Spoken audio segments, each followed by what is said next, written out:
Germany's Chancellor Merz became the latest today in the parade of people heading to the White House for what they hoped would be a less than exciting encounter in the Oval Office hothouse. But before we get to that, we had another leader. After numerous attempts by the Trump administration to get the president to talk directly with China's Xi Jinping, with China generally rebuffing the attempts, we had the news today that at last a telephone call between the two leaders had in fact taken place.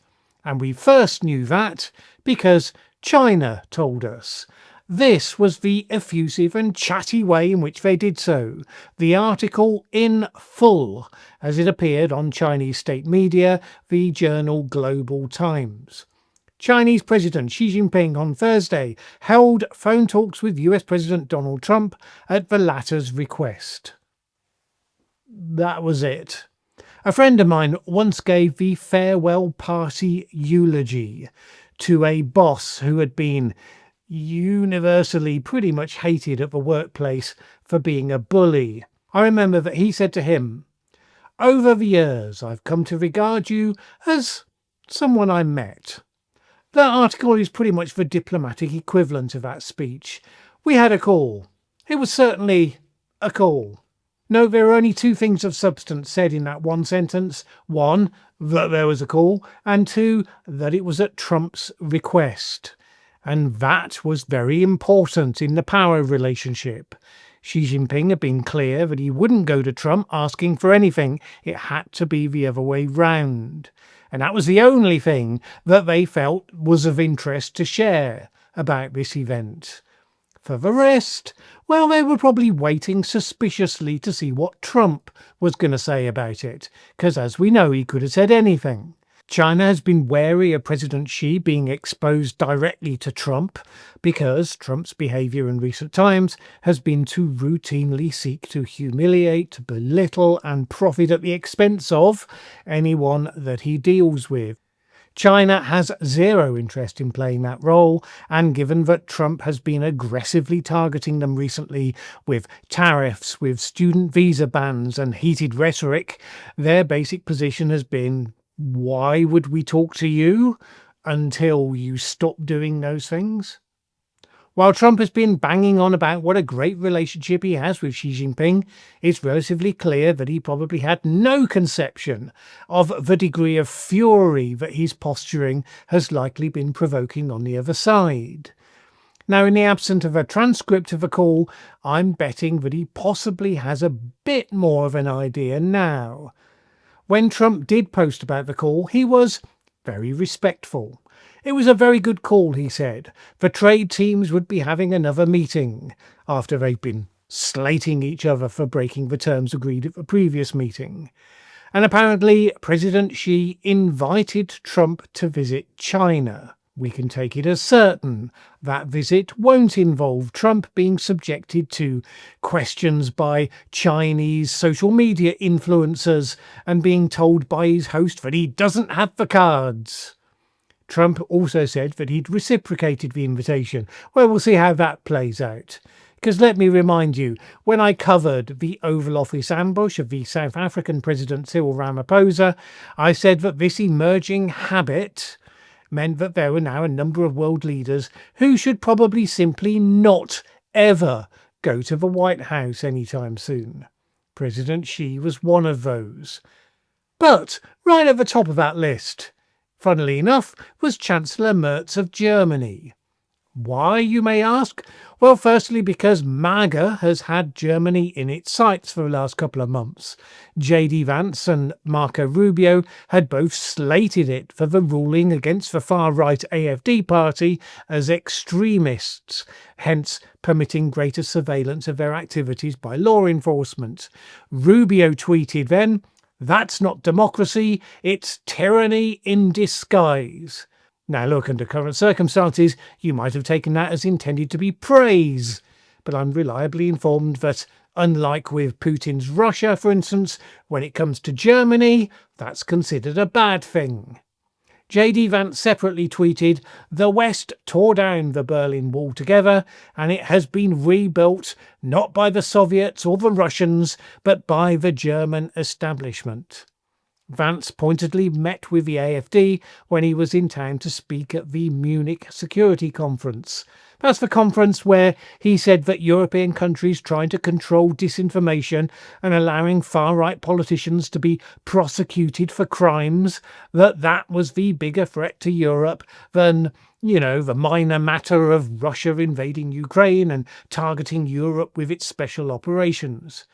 Now, okay, it was Elon Musk who was most invested in the success of the AfD, and he obviously wasn't going to be invited to be present, given that he's busy kicking off in opposition to Trump's budget bill. But even so, Trump and Vance hate Europe generally. Germany is the most powerful European player, so that would immediately set you up as for what could be a difficult meeting. But then there's the fact that Merz hasn't exactly minced his words about Trump and America since he was elected. He had responded to Vance's comments, for instance, saying, "Germany was liberated from tyranny by the US. Germany is stable, liberal and democratic today. We don't need a remedial lesson in democracy." In the first minutes after his election, when it was clear that he was likely the next Chancellor, he said, "The utmost priority is strengthening Europe as quickly as possible so that we achieve independence from the US step by step." And he added that the Trump administration doesn't care much about the fate of Europe. He also responded to America's attempts to interfere in Germany's election by boosting the AfD. He said, "I would like to encourage and exhort the American government to leave German domestic politics to Germany." He pointed out that Germany had not tried to interfere in or influence the US presidential election, which of course is the standard for international diplomacy. Political parties might have friendly relations across borders, but governments do not interfere in each other's elections.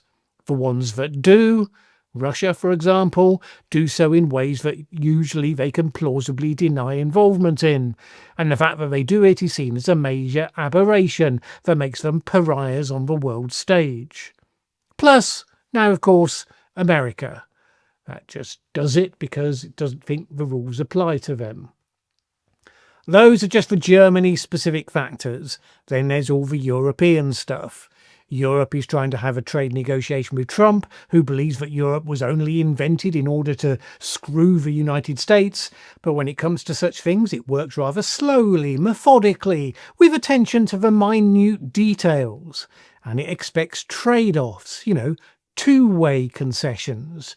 Whereas Trump thinks that his tariff blackmail means that he can demand major concessions for nothing in return, except to stop applying the pain that he didn't have to start applying in the first place.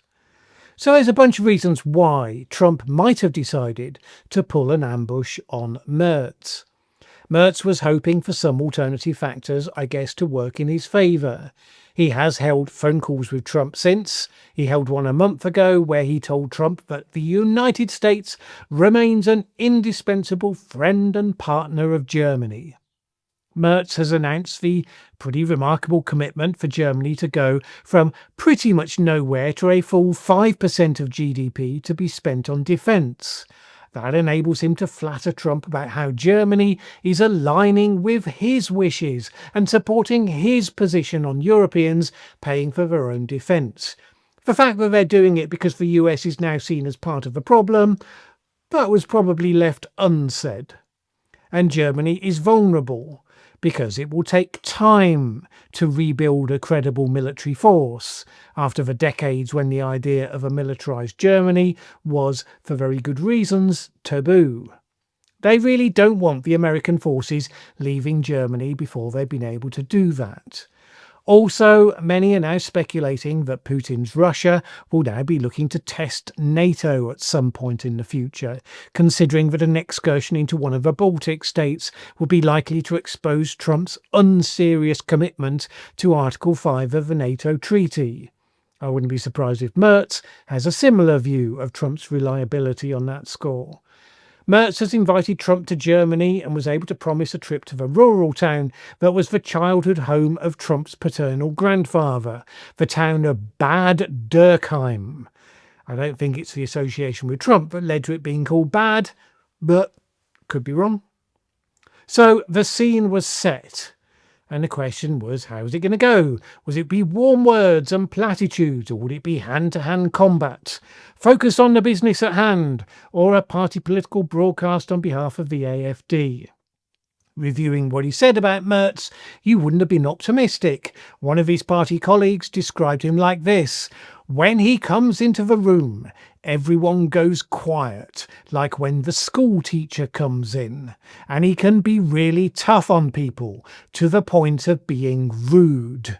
He is said to have gotten advice from Giorgia Meloni, Europe's Trump whisperer, and he was advised to let Trump do most of the talking, and if he must commit the sin of interrupting, because Trump has just said something that is so egregiously false, to first precede that with praise. But then the event came. There was no attempted ambush. Trump spoke glowingly and respectfully about Merz and about Germany, and you remembered that so far Trump had ambushed President Zelensky of Ukraine and Cyril Ramaphosa of South Africa. Neither of those had said a bad word about Trump, apart from the odd fumble or frustration. And there is something to the line that Trump respects those who show strength. So long as they're respectful to him during the meeting, then he will play along. Now, is that a reliable principle? Well, with Trump, nothing is predictable, nothing is reliable. If Xi Jinping was humiliated by Trump in the Oval Office, and it could be a much more subtle slight than Trump might even recognise as a humiliation, so different are the cultures, that would probably be the end of him as the leader of China. Would he really risk that on an Oval Office appearance? If there is such an appearance, I would bet an agreement would have been struck for exactly how it would go, on exactly who would be able to ask questions and what those questions would be, and so on. And even that, if I was them, I wouldn't accept Trump's word that that would be exactly what would happen. In the Q&A that followed Trump and Merz's introductory statements, Trump said, and it may even be true, that he and Xi Jinping had discussed rare earth minerals. Didn't give details, and he said that Chinese students would be coming to the US. In fact, it was an honour to have them. Again, no details. Because Trump barely speaks in complete sentences and he lies as routinely as normal people breathe, it's hard to take the detail as being what he says it is, or to read much into it. From his words, you would read that they talked about the things that had gone wrong since the last trade meeting, which you would expect. China has been slow to get rare earth magnets specifically flowing to American companies. We know that. The US has thrown lots of new measures on, including the cancelling visas of Chinese students. So it kind of sounds like they've come to an agreement that the former will start happening more quickly, and in return the US will reverse the recent things it's done that were targeting China. But if it's that straightforward, you have to ask, well, why didn't China just say that? Why didn't Trump say that a little bit more competently? So there's likely a bit more to it, more difficulties and obstacles that are currently being discussed.